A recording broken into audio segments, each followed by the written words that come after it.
Physics, electromagnetic radiation. Electromagnetic radiation is basically a wave formed of electric and magnetic fields. The common term for electromagnetic radiation is light. Usually light is produced by electrons as they change energy states.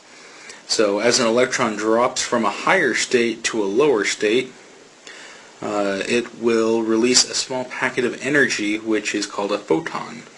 There exists some debate as to the exact nature of photons, whether they be particles or waves, but what we do know is that the speed of light is 3 times 10 to the 8th meters per second.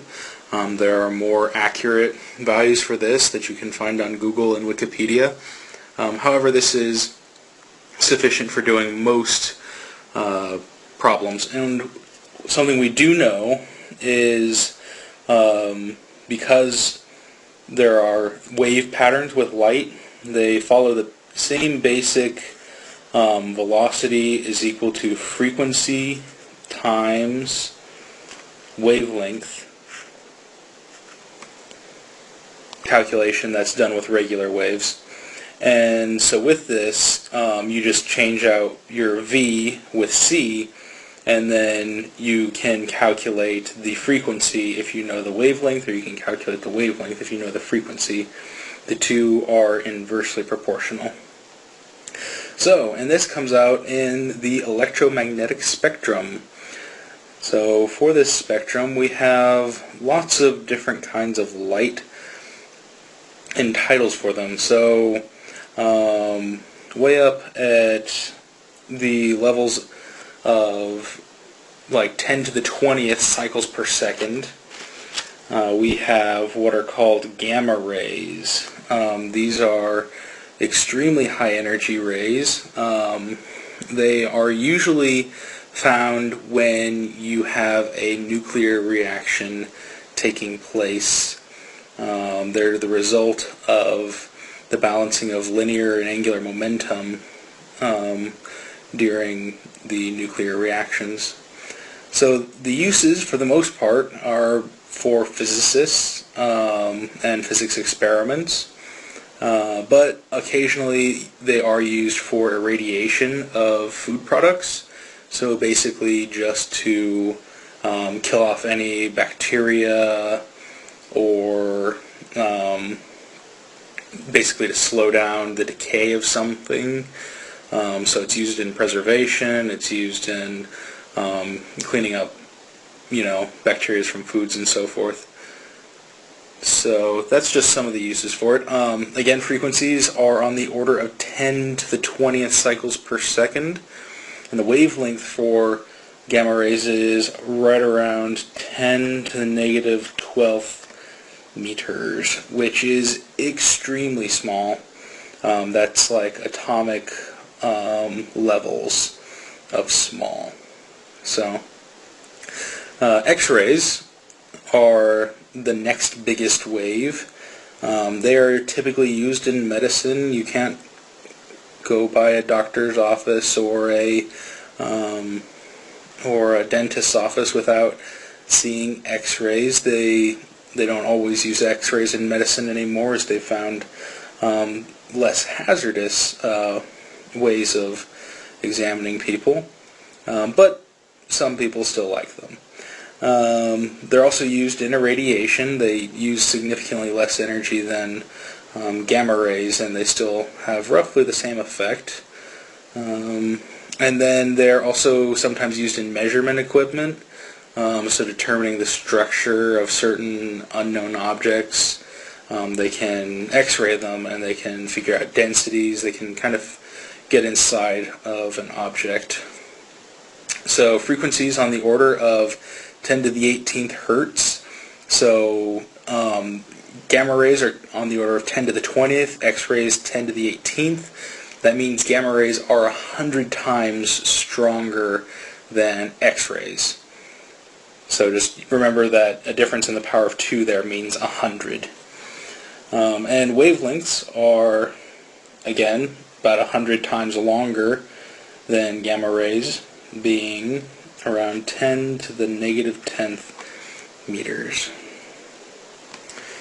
Then we have UV rays, or ultraviolet rays. These are typically used in applications for dermatology, so people who have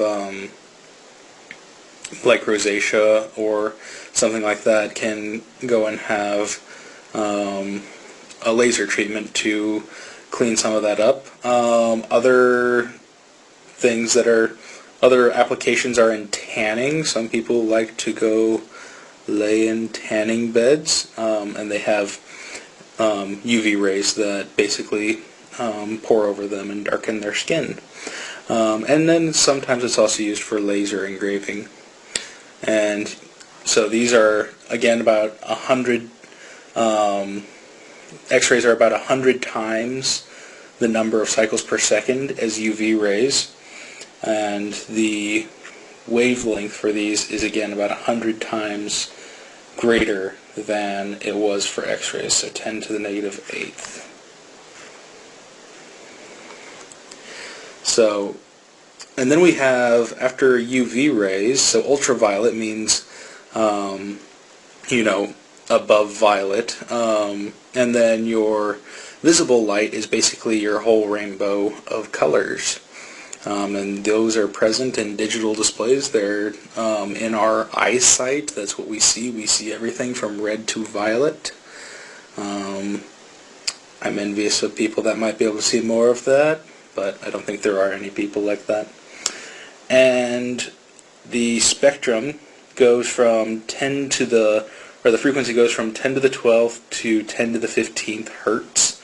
Wavelength is 10 to the negative 6th. So again, about 100 times larger than UV rays. Then with infrared light, you can do a lot of things with infrared light. It can be used in communications and sensors. Mostly, it is where thermal energy exists in the realms of infrared light. So anytime you're talking about radiation heat transfer, usually happening in this part of the spectrum right here. And it is around 10 to the negative 5th meters in terms of wavelength. Microwaves, these are not necessarily, like a microwave oven. However, microwave ovens do make use of microwaves. And with these, basically they can be used to excite water molecules, or that's the everyday use of them. And then they're also used for communications, so for extremely high-speed communications, we'll use microwaves to communicate. They can pack a lot more information than radio waves can. So they are used in communications. And the wavelengths for these are about 10 to the minus 2 meters. Then we get into radio waves. So these are for communications, radar, and so forth. And frequency for these is about 10 to the 4th cycles per second. And this is where we start getting into bigger waves that are big compared to us as humans. And these are on the order of 10 to the 3rd meters. In other words, about a kilometer long. That's how long the radio waves are. And then once you get past radio waves, the electromagnetic spectrum kind of does some weird stuff. But basically you end up going into what are called long waves. Long waves are where you have really, really long waves on the order of 10 to the 6th, so like a million meter long wave. So very, very long waves. And good example of this is just like an electrical outlet. You will see has a frequency of about 60 hertz, and that's basically the realms of electricity are in long waves. They also use like magnetic resonance imaging. This also happens on this same scale, using long waves. And that is mostly it for the electromagnetic spectrum.